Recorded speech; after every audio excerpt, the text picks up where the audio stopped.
We are running into issues nationally that we see trends where there has been an increase of Black educators, but then as school fundings and budgets are getting cut across the country, those are usually the first educators to be cut from the budget. Right. Other Black educators who had been harmed, who had experience, who had the wounds, were telling me, "Yo, Sharif, be quiet.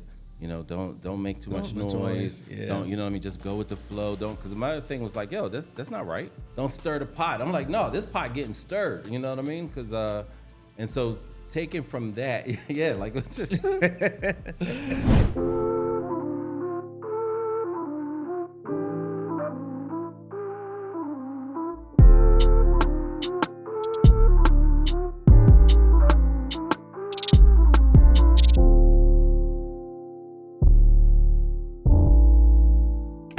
Welcome, everyone. We are back for the Know Your Rights Camp podcast. My name is Sean Tory. I'm your host for today. We have two great gentlemen over here to talk about education. And I'm going to start with my good brother to the far right of me, left of you, but far right of me.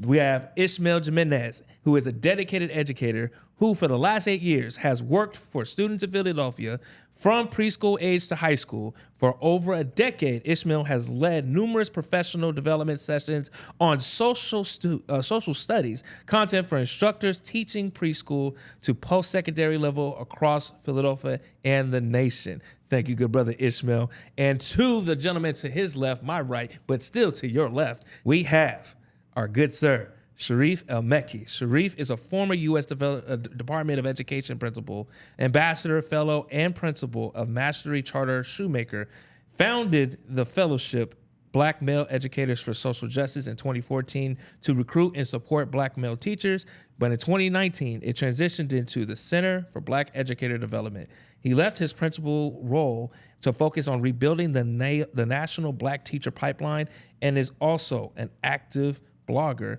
podcaster, and advocate for racial justice and educational equity. So for my first question for y'all and for the lovely audience is, can you discuss how your experience as a principal at Mastery Charter Shoemaker shaped your views on educational equity and access for Black and brown students? Can you talk about that, Sharif? Yeah, I mean, and specifically as a school administrator, it started way before Mastery. So my first principalship and my first 15 years as an educator was in the school district of Philadelphia, in West and Southwest Philadelphia. And so that's really where it shaped, and it drew from my experiences as a youth, as a student who had dope Black teachers, who poured into us, who connected educational justice and racial justice, to later becoming a teacher and a principal. But I would say my experience of 16 years as a principal, it just reiterated how these forces are connected, institutions are connected. They're connected with each other, but they're disconnected often from the experiences and educational outcomes that students need. And so what we saw were like educational inequities as far as like what students were experiencing from underfunding the schools, but also disinvestment in the community writ large. And so you had this singular child that's being impacted by all of these other types of institutions, and just how education had to be a central part of it. And there was a difference between schooling and education. That education wasn't just for this institution. The education was the community, others, as well as the educators. So how do you work with students on understanding the difference between the two, especially students who are harmed by our educational systems and they don't see the difference between schooling and educating? Yeah, so well, I would say they see the difference because they know where their joy comes from. They know who is teaching them and who they're learning from. We just help them connect the dots. Like, hey, right there, that elder in the community, your parents, your grandparents, your community, like who's your safety net, and where do you bring joy from? Because students light up when they're learning. That is true. Right? Like, and you can't stop someone from learning. So we just help them see like, hey, this is the learning. Here's what miseducation is. So we introduce them to what does Dr. Carter G. Woodson talk about, the miseducation. Yeah, come on, man. So that they can be the advocates and agitators for better outcomes for themselves. But like that kind of, we draw from this, self-determination. And if they have that kind of sense of self-determination, this connectivity to a positive racial identity, and then the aspirations that they have, a sense of purpose, that's what you're really looking for. What's the sense of purpose that they want to have? then you start, they'll start learning, things even inside the school that may be oppressive. They may start saying like, wait a minute, this doesn't serve me in this way. Right? Here's the curriculum, or here's the courses that I do want to see. Right? And so it's really just helping them connect the dots. But you can't stop a human being from learning. No, that's true. And so then, but it's important on who's teaching them, right? Oh, 100%. So then my question to you on that piece, how does the Center for Black Educator Development work to address the shortage of Black male teachers, and why is there a presence that's crucial in schools serving Black and brown communities? Yeah, so this has been a long, standing issue. Yeah. Particularly after Brown versus Board of Education, where tens of thousands of Black educators were dismissed, laid off, demoted, et cetera. And a lot of times people think that only impacted the schools in the South, but that was nationwide. Right. You have places like Philadelphia. Just from 2000 to 2020, we lost almost 1,200 Black teachers. If it's just Philadelphia. Just alone. in Philadelphia alone, and To other in states, the 50s. or? No, period. Just out period. Of, yes, Okay. out of the educational system. And so when you look at that, plus you look at the impact of Black educators. Right. And this isn't anything new. That's So when we think of Caroline LeCount, who was a Hall of Famer Black educator here in Philadelphia back in the 1800s, she was demanding more Black educators for Black children, right? And so when we say mindsets matter most, that's critical. But what we're talking about is introducing Black pedagogical frameworks, a Black historical lens, Yes. and the ability to understand how you develop a positive racial identity in a Black child in the midst of anti-Blackness. Right. Right, and so all of that plus the content, but like that cultural proficiency is absolutely critical. And and not every just because you're Black doesn't mean you have it, right? That's true. I heard y'all talking earlier about all skin folk ain't kinfolk. Yeah, all skin folk ain't but kinfolk. That's correct. There's another part of that. What's the part? All kinfolk ain't kindred, right? And so what we Not mean, Lamar, correct? well, depending on it, I mean, this last banger, like Yeah. definitely, They but, not like us for sure. yeah. So having that as a part of it, Yes. right? Because again, mindset, skill, and will to continue to push yourself to deliver on behalf of children, to make the promises that you make when you become an educator and leading a classroom, that those promises are being realized, and that the feedback loop is shared by students of here's how I'm experiencing your leadership in the school, in this classroom, in the district. That is absolutely critical. So you need the educators to do that. And as you said, we're focusing on rebuilding the Black teacher pipeline because it's been dismantled. Right. We work through that through policy and advocacy, professional learning, and then pathways, introducing this as a career, but also not just a career like, oh, get a job. No, teaching as a form of activism. Yes. As a matter of fact, my mentors will talk about how teaching Black children well is actually the purest form of activism. Yeah. And I think, it's interesting. When we talk about education or talk to students about where their career paths, I had an old mentor of mine who said we asked the kids the wrong questions. 100%. Like one of the things he's like, what do you want to change? What do you want to be? What do you want to be? What do you want? Instead of that, what do you want to change? Yeah. I guarantee you these kids will tell you exactly what they change, what they want to change, and that's where they can start. But we don't ask the right questions. No, 100%. That was one of the conversations we used to have with our staff. Is like, I'll ask them like, oh, this kind of job because you're automatically thinking them of working for someone else. Mm-hmm. Right? But if you're actually considering, and maybe they want to, like that's one thing, but don't just make that the assumption that that's all they want to do. Exactly. Or that is their aspiration and goals, right? Like, but back to your point of, what problems do you want to solve?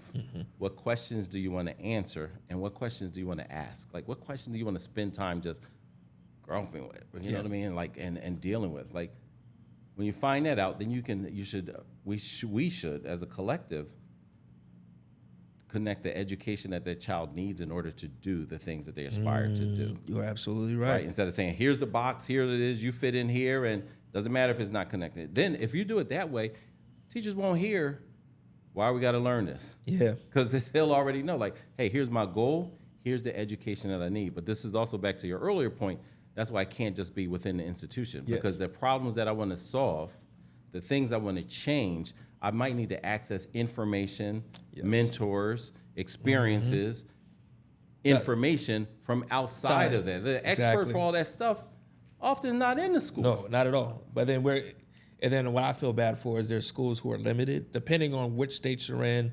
And I can just tell you for the state of Nevada, Clark County School District, that's Southern Nevada, principals have to make the hard choice because they have to decide what services they want because it comes out of their school budget.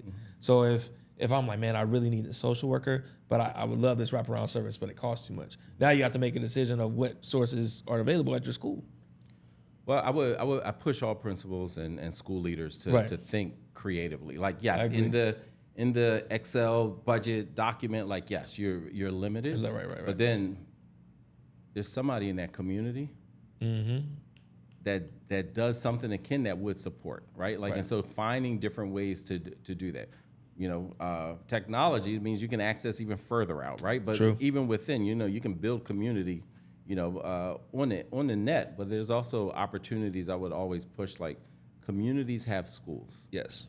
But too often schools think they have communities. Like, nah, you're in the community. The community has a school, and the community has a whole bunch of other resources. Right. But they're often not looked at as assets. That's true. And so I would say, because when I was in the school district, when I was at Mastery, this was a time when the state governor cut $1 billion out of the ed funding across the state. Okay. Which means for my school alone, a 7 to 12 building in West Philadelphia, a little less than 800 students, we lost $1 million in our budget.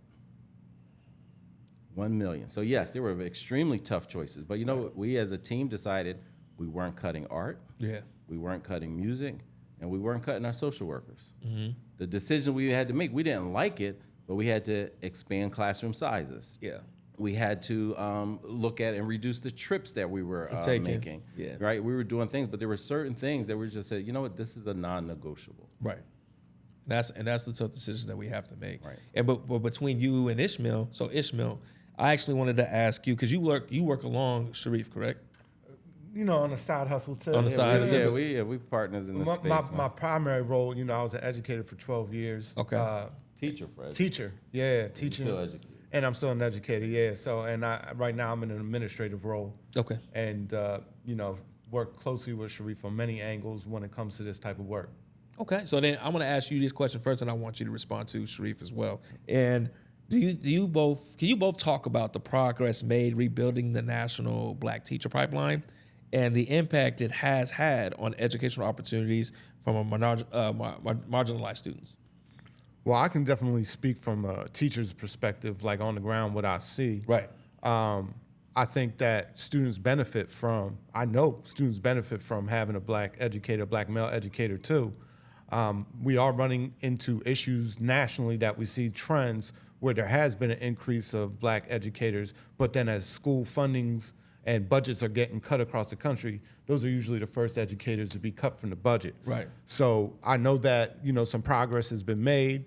Definitely Sharif can speak on the details of those numbers, but generally you kind of see like the same pattern happen again and again in this society where it's like 2 steps forward, 3 steps back, where progress is made, the people play rhetoric to it, but then you turn around and the same type of thing is the first thing getting cut. And we have to be purposeful. I know there's folks across the country right now from Boston, New York. I was just talking to a sister at the conference I was at earlier this week, talking about the work she's doing in Boston to help protect those Black educators that are currently getting cut and the fight against folks who want those people to get cut in order to maintain the status quo. What do you think, Sharif? Yeah, no, I mean, 100%. We do see progress in a lot of spaces, okay. Where the school district is, in the different cities and counties are diversifying, and as Ish alluded to, and what that means is that there's a thing in some counties where, if budgets are squeezed, the last in is the first out. So if you've become more diverse over the past couple of years, maybe through the funds that people receive because of the COVID pandemic to re-stimulate, support schools and, the transition, a lot of folks were hiring more educators. And that group, that kind of national cohort, was more diverse than in previous years. But if you have a last in, first out policy, then that means that cohort that is more diverse is going to be, first ones to cut. And so this is why the policy piece is so important to the practice and people understanding, okay, we're doing this, we did this, but how do we protect it? So our job, we look at it as rebuilding the Black teacher pipeline, but doing it in a way where it is highly effective, right, sustainable, predictable, and protected. Because if not, as Ish said, you can move forward, you can see progress, but if the policy implications allow for it to be dismantled, it can and will be, dismantled. But the research, I quoted, Caroline LeCount from, over 100 years ago, but we've seen consistently that the impact of a Black educator on Black students is profound.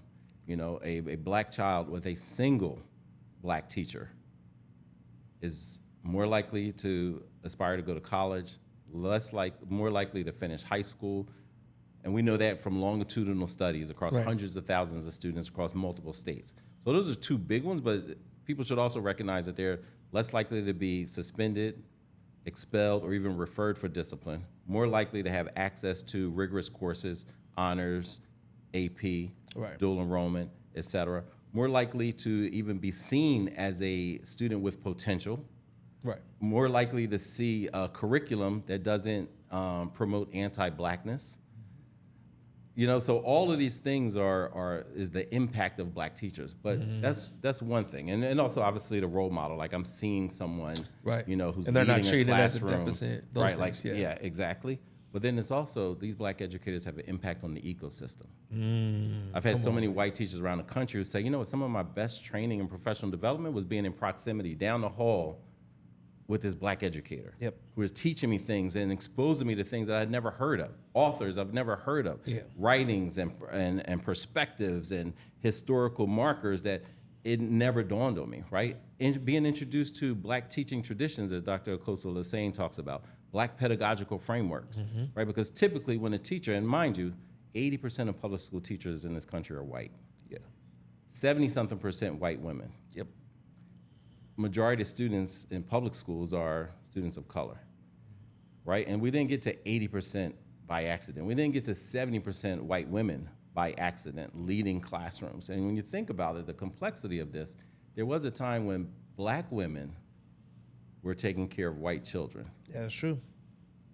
Now you have the flip side of that. And the care, and they better had care, when Black children were taking care of white children, because there were severe consequences.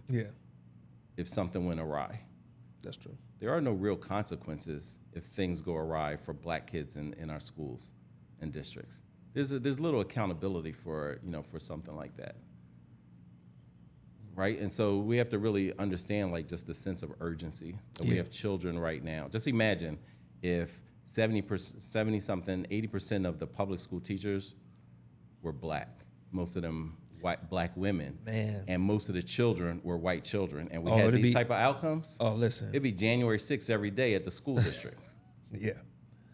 That's unfortunate, and because you bring up policy, you talk about pedagogy, and not only just the pedagogy of different philosophies we can approach education, but even how we look at data, right? The qualitative or quantitative data, how making sure that this information isn't skewed. Those things like looking at how we look at Black qual, crit qual, like those different things I learned in my doctorate program. I'm glad you brought those things up. Oh man, listen, all right. Little something. We need more Black teachers. We also need more Black PhDs. You know what I'm saying? And I teach at the university that I'm at, and it's been interesting in the world where at some places, at some point, start am I supposed to be here? Because the higher you go, the less you start to see. And that's especially being on the West Coast. So trust me, I definitely understand. And one of the things I wanted to hit on when you talked about policy, how do you believe educational policies should evolve to better support racial justice and educational equity in unrepresented communities?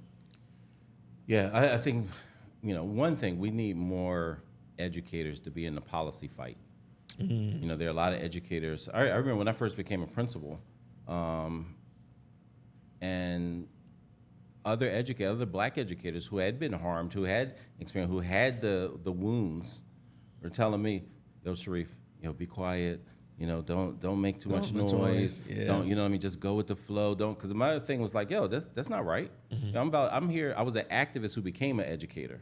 I wasn't on the traditional educator path. I was on my way to be a lawyer because, I grew up watching, being a 7-year-old, watching them bulldoze the Move House, being a 6-year-old, seeing my father as a Black Panther, in his boxers, handcuffed, against the wall, right? Like, so I was an activist who wanted to fight against those kind of things until I was convinced that activism, that the purest form, was teaching Black children well. That's what led me to the classroom. So I came with that same type of energy into and so folks, other Black elders, my old heads were like, yo, young boy, like chill. Yeah, chill. Like don't stir the pot. I'm like, no, this pot getting stirred. You know what I mean? Because and so taken from that, yeah, like just so then, really looking to see, like, initially I didn't think about policy. I was a young educator. I didn't think about policy. It wasn't until I matured and saw, wait a minute, a lot of this is from policy. And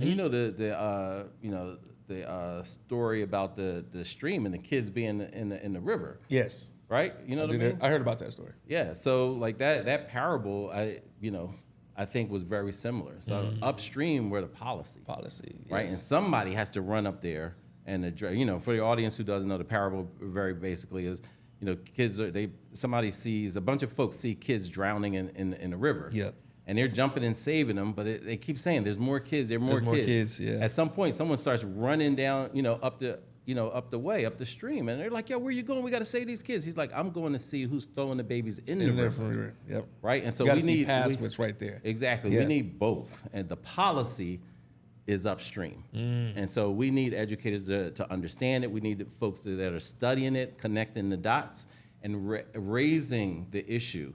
And making sure that we're all aware of here's where this stuff gets connected. Because these policies are often behind closed doors in 500 pages of wording. Like the Project 2025. There That's you go. 900-page document. Yeah. And then, so you need folks who are working in front of leading classrooms. Yeah. We also need their partners who are like, hey, I'm studying this. Let me inform. Hey, how are you experiencing the leadership? How are you experiencing these policies? Right. Whether it's school policy, district policy, city, state, federal. Like, we need folks to be in the know. And again, this goes back to education, right? It's not just within the institutions. This is learning that we all have to be a part of. So since you're the presenter for education, you're going to be rocking it on stage for our students, right? Both of y'all. Yes, sir. So this is the last question I got for y'all. What are y'all looking to do? What is the impact you're looking to make? I definitely want to say, the veggie back off of what Sharif was referring to. Veggie back, bro. Veggie back. Veggie back, because we don't eat that pig. Veggie back off of this idea of the intellectual genealogy and what Sharif is just describing beautifully and even telling through the stories and the parables, right? Yeah. That's what we want to bring to the students tomorrow. We also want to bring the idea of challenging them about what they think education actually is, right? I love that. A lot of folks conflate school and education. Sharif talked about that beautifully. And we want students to kind of, jump off the idea of what Steve Biko said, right? The most potent weapon in the hands of the oppressor is the mind of the oppressed. So, like, what do you believe? Who taught you that? How does it reflect how you become, how you view others, and then how do others view you as a result? And we want students to really wrestle with these ideas fundamentally at their core. Because ultimately, many adults don't even wrestle with those ideas. And as educators that, we see that throughout generations, throughout all the folks that we've interacted with. So when we're trying to bring that to the students, it's just to really spark that fire, what Tupac talked about, right? All I'm trying to do is get that spark. The spark, yeah. Which lights that fire to that fume in order to have the students think about what they think about and why they think that way. And then how we can bring in folks part of the intellectual genealogy that have thought about this, that have wrestled with these ideas over generations of Black educators and really shake them up. Yeah, I mean, all of that. I think when we look at educators and we look at students, we want them, back to the intellectual genealogy. It's not just who's leading that classroom, but who trained them to lead a classroom. And so, when Baldwin talks about, the paradox of education is, the more you become educated, the more you should question. Right. So I'm hoping, we're hoping that when this entire camp is over, students are actually have more questions. they're questioning things. They're questioning things, yes. Yeah, they're thinking about things. They're doing the deep. We talked about this morning. They're starting to continue to do deep critical analysis of where we are and where we need to go. Yeah. Right. And so when we think about we're going to introduce some of the folks because most of the people who are leading the classrooms that these students who are coming to the camp, Know Your Rights camp, they were trained with white educational theory, white behavior theory, and white child psychologists, right? Like these teachers, these educators, the principals, all the way to the school board, they learn about Horace Mann, John Dewey, B.F. Skinner, Piaget, Maslow. They learn about all of that framing, and they've never heard of black educational theory. They never heard of Bell Hooks. They never heard of Kimberly Crenshaw. Dr. Amos, Asa Hilliard, exactly. Right? So we want to make sure, the first schools, libraries, these concepts, these are black traditions. Come on now. Right? And so making sure that they just want to just sprinkle some stuff for them to wrestle with, to contest. We're hoping that they say like,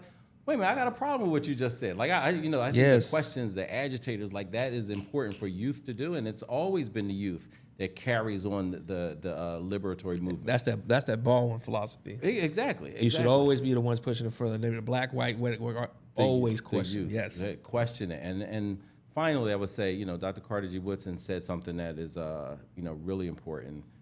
And he said that there would be no lynching if it weren't for the schoolhouse. Yep. Right? And so when we think about lynching, we have to think about it in a broader sense than how he described it in the 1920s or whatever.